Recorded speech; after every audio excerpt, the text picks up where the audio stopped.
It's we the people. These are the words of the rock upon which this entire nation has been built, not hyperbole. It's fitting that we gather here in the East Room next to the portrait of Teddy Roosevelt, a reformer, a soldier, a governor, a president. He promoted the cause of active citizenship. Despite his rugged individualism, he believed in forging common ground. To paraphrase him, he once said, and I quote, "Grave perils are yet to be encountered in the stormy course of a republic, but there's no reason we should fear them or doubt our capacity to overcome them. If we each endeavor to live so as to deserve the high praise of being called a good American citizen." That's who you all are, good American citizens. That's the story of our nation, carried forward by heart, hard work, and the American people. For those who were here before our founding, those born generations later who immigrated here seeking the blessings of America, is a story of yet another great president I miss, Jimmy Carter. May we all strive to measure up to his highest standard of active citizenship in our time, and to the higher standard set by women and men we celebrate here today. You know, for the final time as president, I have the privilege of bestowing the Presidential Citizens Medal, one of our nation's highest honors, on an extraordinary, and I mean an extraordinary, group of Americans. The Citizens Medal recognizes, quote, "citizens of the United States of America who performed exemplary deeds of service to their country and to their fellow citizens." Over 50 years, presidents of both parties have awarded this medal to Americans who have met that high calling. Diplomats and doctors, conservationists, community organizers, philanthropists, faith leaders. You know, I've been honored to present law enforcement officers who defended our Capitol on January 6th, and the state and local election officials, elected leaders who defended the free and fair election of 2020. Today, we celebrate a new group of Americans who dedicated their careers to serving our democracy in other essential ways. Some of you I've known and worked for a long time, none longer than Ted Kaufman. Others I've admired your character from afar. You're all, and I mean this sincerely, you're all incredible, incredible. You're activists who turned pain into purpose, forced open the doors of equality and justice, attorneys who changed not just the laws but society and brought America closer to our highest stated ideals. You are elected officials who served in difficult times with honor, decency, and ensure our democracy delivers. Storytellers who have shown light in darkness, and educators who have kindled new flames of imagination. You are veterans who revolutionized trauma care, won recognition for women, and built new foundations for peace. Together, you embody, and I mean this from the bottom of my heart, the essential truth. We're a great nation. We're a great nation because we're a good people. A good people. I've said it before. Our democracy begins and will be preserved in the habits of our heart and our character and our optimism that tested yet endures, and our courage that digs deep, real deep when we need it as a nation, and our empathy that fuels our common project of our willingness to see each other not as enemies, but as fellow Americans. I think it's pretty damn simple. Our democracy begins and ends with the duties of citizenship. That's our work for the ages. That's what all of you, and I mean this, all of you embody. It's now my honor to award the Presidential Citizens Medal. I'm going to ask the military aide to read each recipient's name as I welcome them to the stage and they receive their medal. Thank you for being here, and thank you to all the families, because all these awards are being given today are in no small part because of all the support you gave them. Thank you, thank you.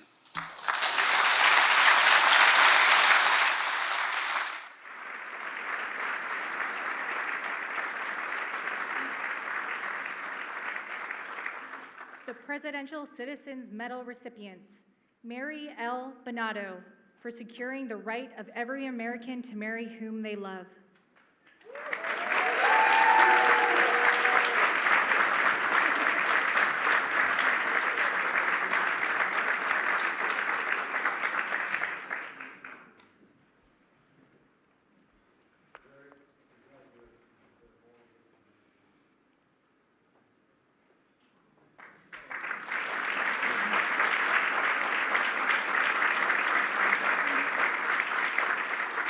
Bill Bradley, for bringing the values of the game to a life of public service.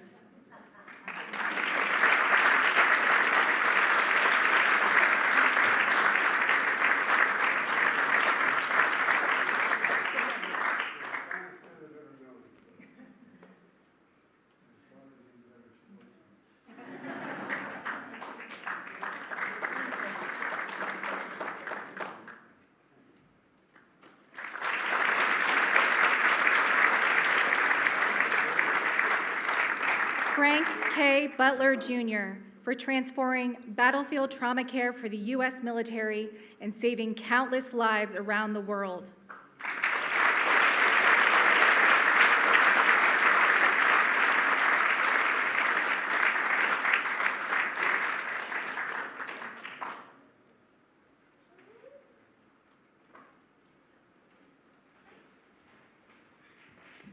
Elizabeth L. Cheney, for putting the American people over party.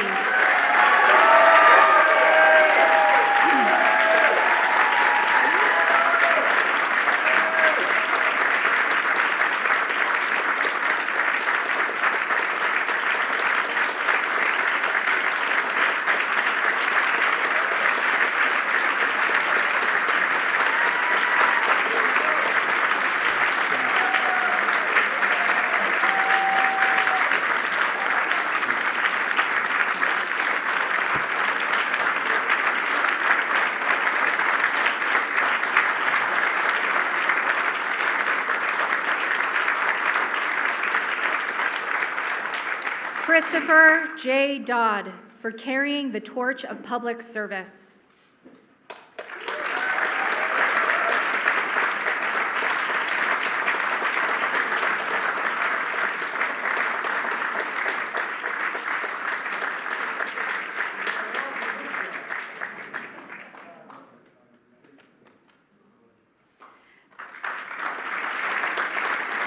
Denise Rohan, accepting on behalf of Diane Carlson Evans.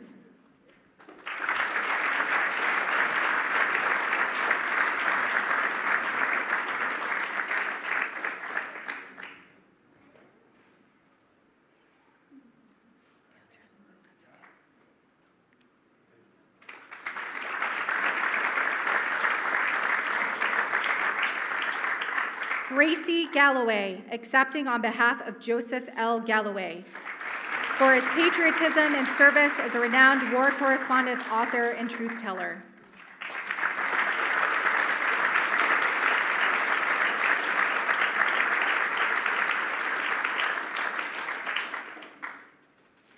Cynthia Baker, accepting on behalf of Nancy Landed Cassabaum, for breaking barriers and serving the people of Kansas with dignity, decency, and moral courage.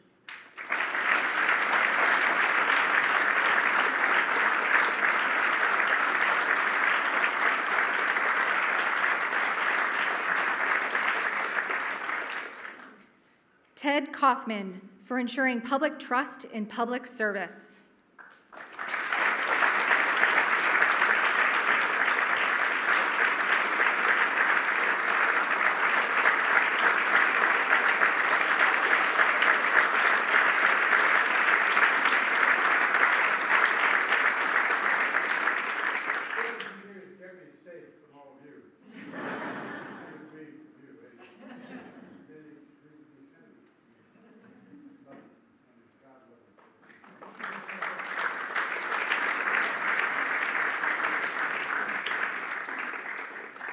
Grace McCarthy, accepting on behalf of Carolyn McCarthy, for unflinching determination and unyielding hope.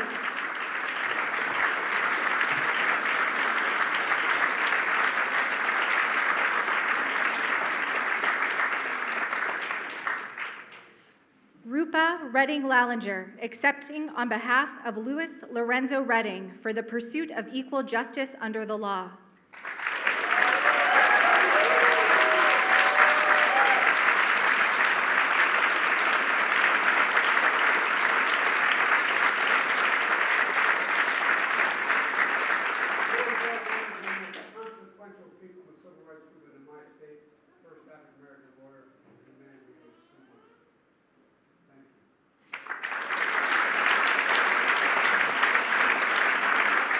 Bobby Sager, for widening the aperture of the human spirit.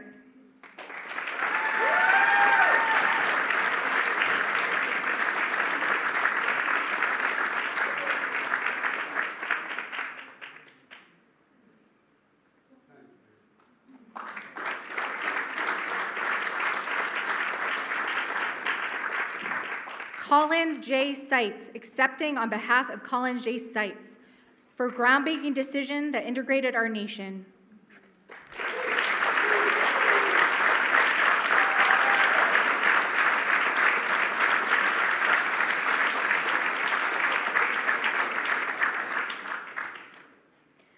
Eleanor Smeal, for redefining the movement for women's rights.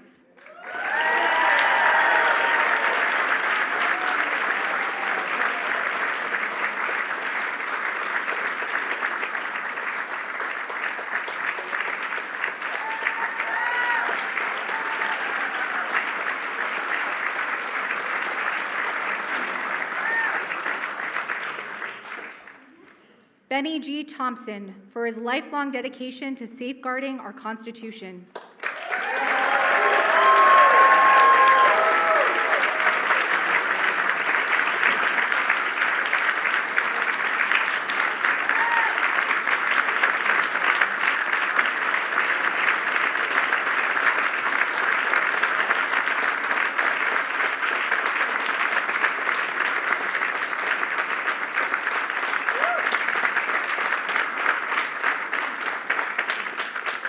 Wayne Tsutsumi, accepting on behalf of Mitsui Endo Tsutsumi.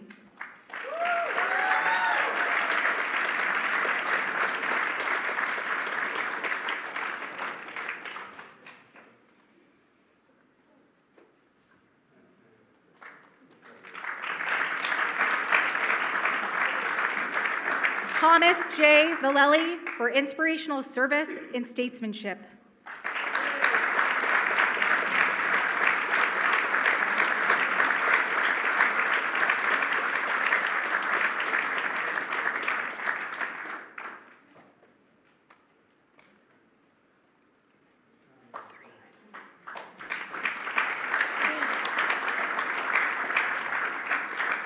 Frances M. Visco, for her courageous leadership to end breast cancer.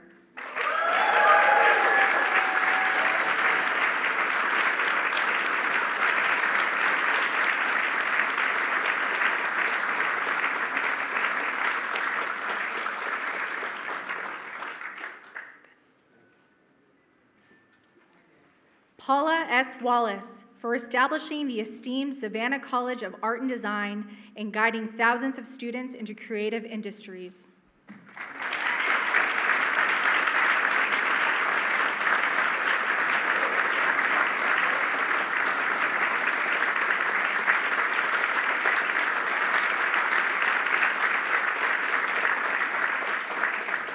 Evan Wolfson, for leading the marriage equality movement, winning millions of people in all 50 states the fundamental right to love, marry, and be themselves.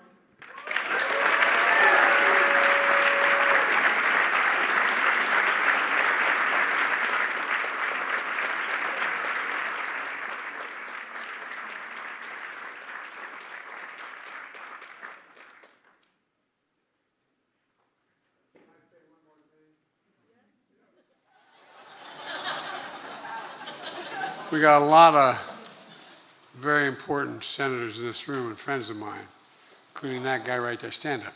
Come on. Come on, Matthew, stand up.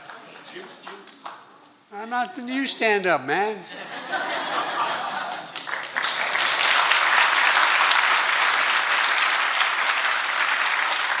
And you want to know who to blame because I'm president?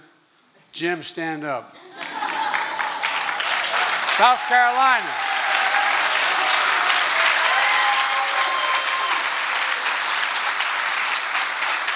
All the members of the House and Senate, stand up.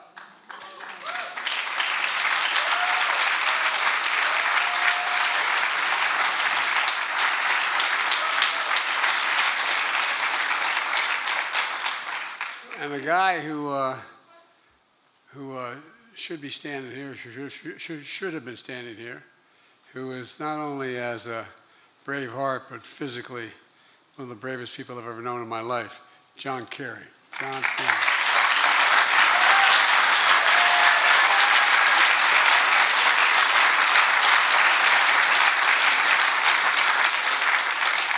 Look, I want to thank you all again and to your families for your service to the nation. And by the way, it's not hyperbole to suggest that you, the families, have had such an incredible impact on all that they've done and all that the country's done. We know it's not one single person that does it. No woman or man can go out and do the things they do without the support of their family. So thank you, thank you, thank you. And congratulations. Let's remember, our work continues. We've got a lot more work to do. Keep this going. We have to, every time I walk out of my grandpa Finnegan's house, Tommy's heard me say this 100 times. He'd yell, Joey, keep the faith. My grandmother, no, Joey, spread it. Let's go spread the faith, okay? God bless you all, and may God protect our troops. Enjoy the reception. Thank you. Distinguished guests, please remain in your seats until the President and the Presidential Citizens Medal recipients have departed the East Room.